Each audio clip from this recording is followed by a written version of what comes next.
I think Aaron Marino's got bigger ears. What? His might stick out further, but mine's definitely a lot bigger. Yeah, I still think starting a cult, that may be my future. Yeah. Gentlemen, in today's video, we're talking beards versus no beards. Now, I'm Antonio Centeno, the founder of Real Men, Real Style. If you've watched my videos, you know I have never rocked a beard. Not saying that it's out of the possibility, but to be fair, I brought in Eric of Beard Brand, a great friend, and we're going to be having a 7-round battle. Eric, you ready to do this? Yeah, man, let's do it.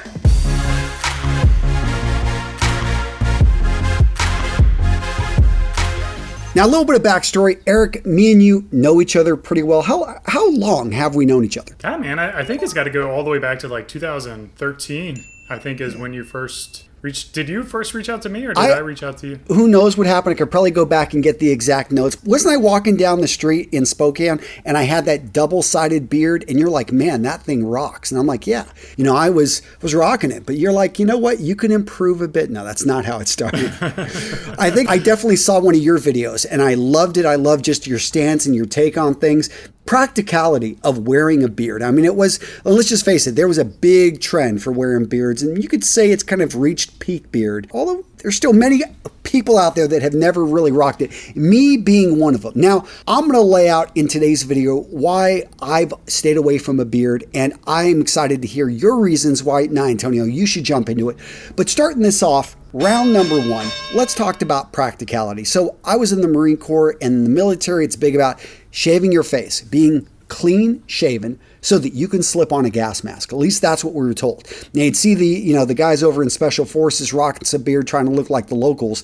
But in general, it was just something that you always had to be shaven. And I think from a practicality standpoint, whenever you're used to this, it is really easy. You don't have to, just go through the process in a matter of minutes or even seconds if you've got an electric razor that does a great job. Not shaving, let's say for the weekend. Maybe I've gone a couple weeks without shaving. I get close, my wife doesn't like it. She's told me, that's that bristle stuff, get away from me. My daughters don't really like it. They're like, Dad, go shave. And even in a fight, I'd like to think, I don't know which generals they talked about this, but get rid of the beard because I don't want, want to be able to grab someone on the beard and be able to, control them by holding on to their beard. And you think about Peter the Great. He actually put even a beard tax out there because he felt the more modern, practical look was to go beardless. So from a practical perspective, it just kind of makes sense that you should shave. Agree? Nah, dude, disagree? Nah. So, I can counter all those points. First, if you have to force people through a tax to shave, that's very clearly evident that people don't want to do that naturally. If people wanted to look like a more modern man, they would just do it on their own. They wouldn't need to be forced through taxation to do it. On the other hand, how often are you wearing a gas mask?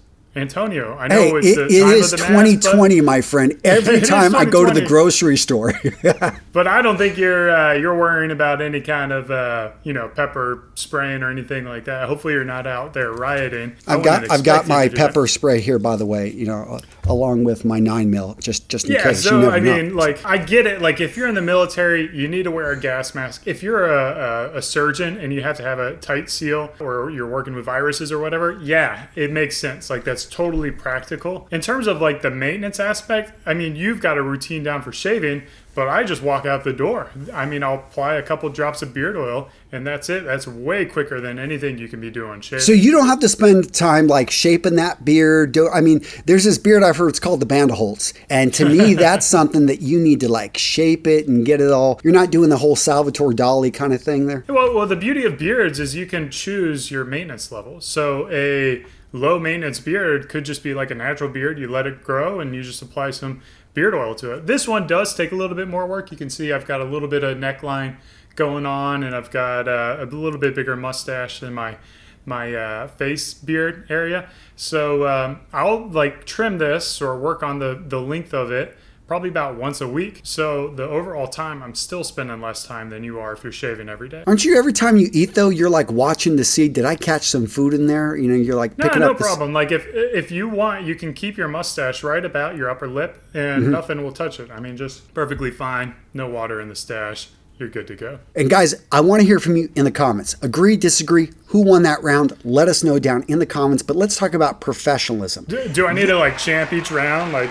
no, well, I think yeah. Like if you tore the shirt off and did a whole dance here, that would really, I think, get things going in your favor. No, just kidding. It wouldn't. But no, let's talk professionalism. So 84% of HR professionals, they believe that a clean-shaven employee is going to, basically going to do better at work. It is something that many people, they look at a bearded man and they make an assumption. So I'm thinking if you're a conservative industry, you're a lawyer, you're a doctor, you're in banking, if you're knocking at people's doors, it's just something that it would seem the clean shaven look is going to be one that's viewed as more professional, as one that psychologically there are studies that show that men with beards are viewed as more aggressive. So from a professional perspective, wouldn't it make sense to go clean shaven? Well, Antonio, I also hear that 84% of statistics are made up on the fly. So I haven't heard that study about HR. And in fact, I would imagine that as society shifts and beards become more acceptable, that number's got to be dropping like flies.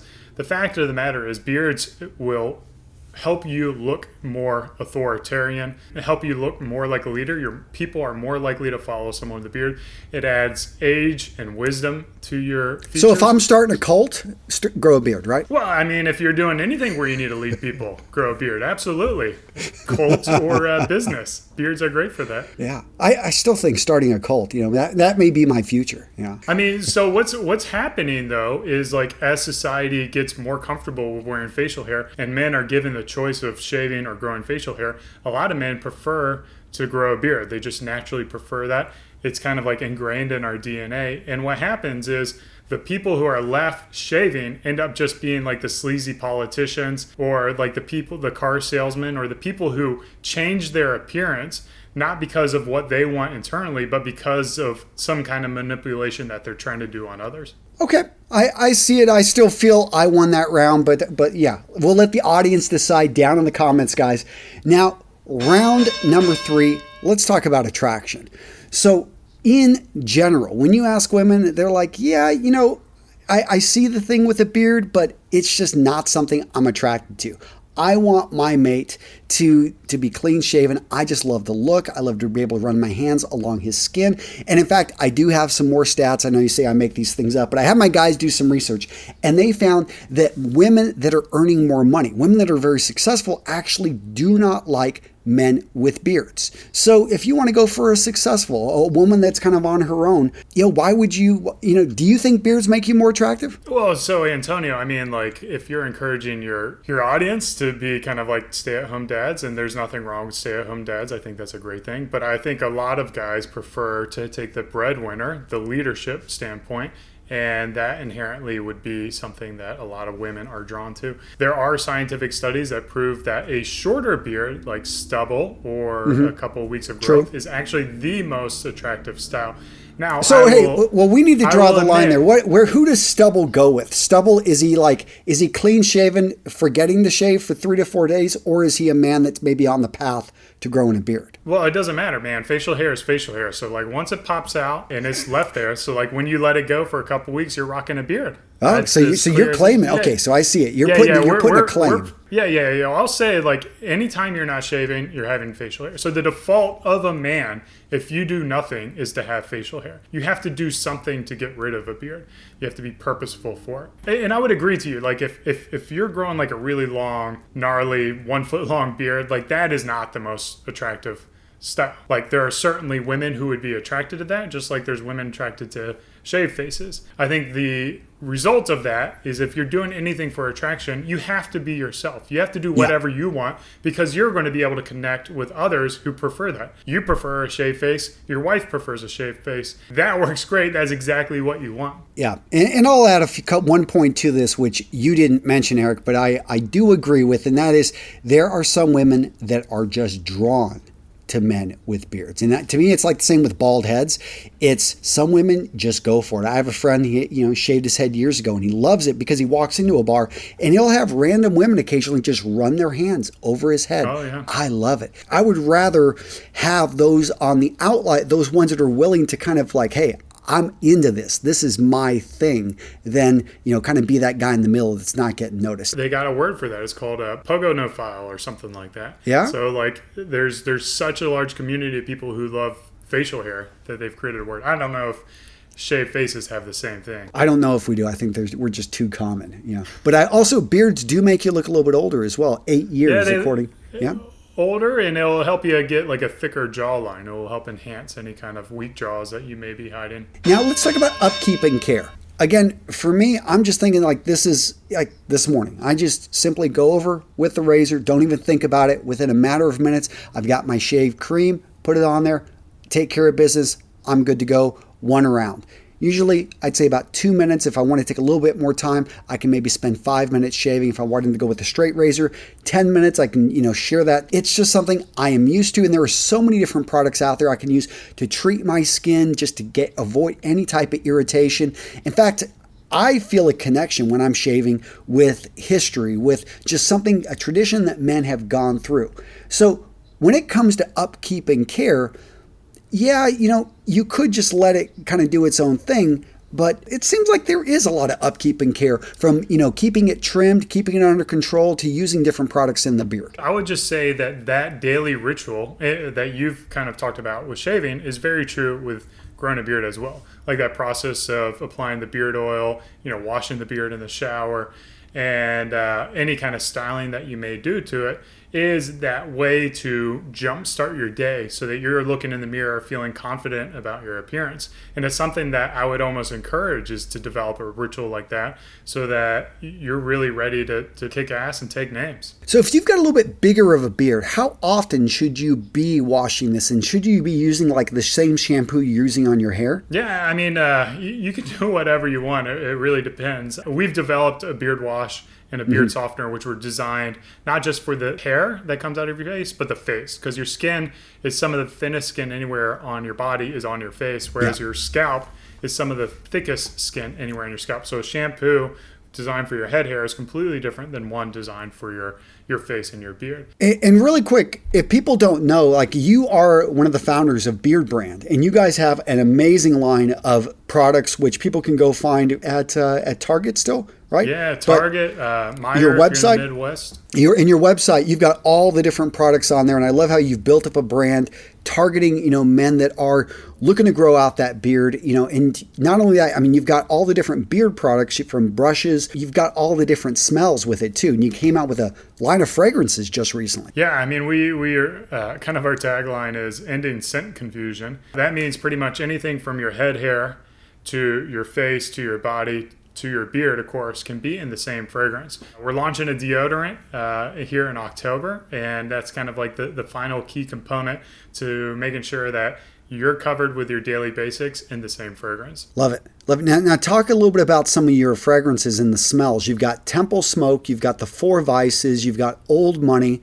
Am I missing one? Yeah, well, I mean, we break ours down to lines. So our white line is our value line, where they're more common fragrances. That's Lumberyard, Stonemason, and Blank Slate, which is a fragrance free. Those are available at the mass retailers like Target. And then on our website, we have our silver line and gold line. Our gold line, we use exotic fragrances that are a little bit more expensive, but they're also kind of more cologne-like. And then our silver line are kind of like right in the middle of those two. We have Tree Ranger, Spice Citrus, and Tea Tree. So we have 9 different options for you. All the products are exactly the same. So if you're on a budget, you can go and get the white line, get the exact same performance for your product. It's just the fragrance is going to be a little bit different. I don't know a lot of companies that are doing that, giving such a wide range of options to fit any kind of price sensitivity. Love it. And I've been to your headquarters. Love what you guys are doing, and a big supporter of the company and the brand. I need to get you some of that deodorant, man. I do. I need to try that stuff out. Let's do round number 5 at this point. Style icons from the movies. And looking at, like, when I watch movies in Hollywood, I see men that are clean shaven. So you look at George Clooney, Brad Pitt, Henry Cavill, Leonardo DiCaprio, James Bond especially, Matthew McConaughey, The Rock, Steve McQueen, Cary Grant, Benedict Cumberbatch. I see clean shaven again and again. Who are going to be some icons that you can think of that have the beard and men can be inspired by? Well, I mean, it's really kind of like the same list because, George Clooney's rocked one of the most fantastic salt and pepper beards you can imagine. Brad Pitt frequently rocks some kind of partial beard. Johnny Depp's got the little goatee. Even James Franco, who can't grow a full thick beard, he's growing it. You got Hugh Jackman, who grows a fantastic, marvelous beard. What's interesting is, you might be dating yourself because if you're watching movies nowadays, like Chris Evans with Captain America, he's grown a great, fantastic beard. The heroes nowadays, he imitated Thor, didn't he? Right. Thor's got a beard too, doesn't he? Yeah. I mean, almost all these guys are rocking facial hair. And what I've realized is all the heroes in a lot of movies today have facial hair, and all the villains are completely shaven. Lord of the Rings is a perfect example of that. So we're talking about Lord of the Rings. We're talking about some of this stuff. Let's get back a little bit historical significance. There was oftentimes, and one of the reasons that men started shaving is the idea that less hair is a higher level of cleanliness. In fact, you had, hair removal from using literally, I think it was clams as tweezers to be able to pull hair out. The idea of maintaining this level of cleanliness. So we go out there, we look at the Egyptians, we look at just cultures throughout history. Clean-shaven men were perceived at a higher status level when the barbarians were the ones that were growing the beards and just going all wild here. Do you still feel like historically that it's still hard for beards to compete, or we've had it kind of ingrained in us that simply beards are not perceived as high status? Well, I think what you're doing is just repeating some Gillette propaganda. Beards have been the default style for men for eons and eons. And it wasn't really until Gillette got some momentum in the 1890s with their safety razor that you actually saw any kind of growth in shaved faces. So what we're in is the end of the shaving fad. We had a fad. It lasted about 130 years, but now that fad's ending and we're going back to the default normal state, which is guys having facial hair. In fact, guys were rocking some kind of facial hair. Upwards of 90% of men were that way until the 1890s. And it was really, in my opinion, the advance of modern warfare that caused the erosion of facial hair. It was the need to wear a face mask and have a good seal, which I think is a very appropriate need to be completely shaved, but it's not something that is relevant to your average typical person. Let's talk about, in this final round, what I want to talk about is the ability and what's going to be the best for each man. I know for me, one of the hesitations I've had is going through that month to 2 month phase of, the awkward growth. In addition, having a patchy beard. It seems like the time that I've put in trying to grow one, I've got these spots in which it's like there's nothing growing there. Right here on the neck, I've got these other spots. It's just like there ain't hair popping out of here. It seems like just some men it's just much easier for them to grow a beard. Literally, they'll have one by 5 o'clock in the evening, when some of us, we won't have one after it seems like 500 days of trying to grow one. Yeah, so you're putting your own value based on your perceptions of other people. So what we encourage people to do over a beard brand is loving the guy who's looking back at you in the mirror. So I got giant ears, right? Everyone's got smaller ears than me, but I don't go around thinking about. I think Aaron Marino's got bigger ears. What? His might stick out further, but mine's definitely a lot bigger. So your beard comes in the way it comes in, just like the eyes are the color that they are, your hair is the color it is, the texture it is. Once you start embracing the way your beard comes in, then you can power through that and not worry about what other people grow, because what other people grow, it doesn't matter. You're always going to be able to find someone with a better beard or better hair or better body or better whatever. But once you can start loving the person looking back at you, then you really start your journey. And there's guys, like I already said, James Franco, Johnny Depp, these guys don't grow great beards. Keanu Reeves, they don't grow amazing full thick beards. They have patchy beards, but they're able to rock it because they know what works with their face style. They know how it comes in, and they wear the appropriate beard style that fits their body type and their face type and their hair growth patterns. All right. Well, gentlemen, I want to hear from you down in the comments. Who won the fight? Let me know who you're going to side with. Beard, no beard? What are you going to be doing this winter, this fall? I want to hear. Let me know. And Eric, Antonio, you're growing that beard, man, because I think you think it's patchy, but it's not that patchy. And I do agree with you that it will be pokey and your wife will not like it for the first 2 weeks, but after it gets a little bit of length, it gets a lot softer, a lot more touchable. Your kids will love to snuggle in it. You'll be able to smell amazing all up in that beard. And you just got to power through, and you'll find a new person within yourself that you never knew existed. So I do have this idea of getting far enough ahead on videos so that I can literally go from no beard to full beard within one video and act like nothing has changed and just see like the reaction and what people would think. Let me know down in the comments, guys, if you think that this is a goal that I should be shooting for. Just randomly in a video show up with a full on beard. Yeah, I think see you what I should do could that. grow That for would be 60 amazing, days. man. Yeah. That would be amazing. Eric, thank you so much. And again, gentlemen, I will be linking to Eric, his channel, his products, his company down in the description. So go check it out. That's it, guys. Thanks. Take care.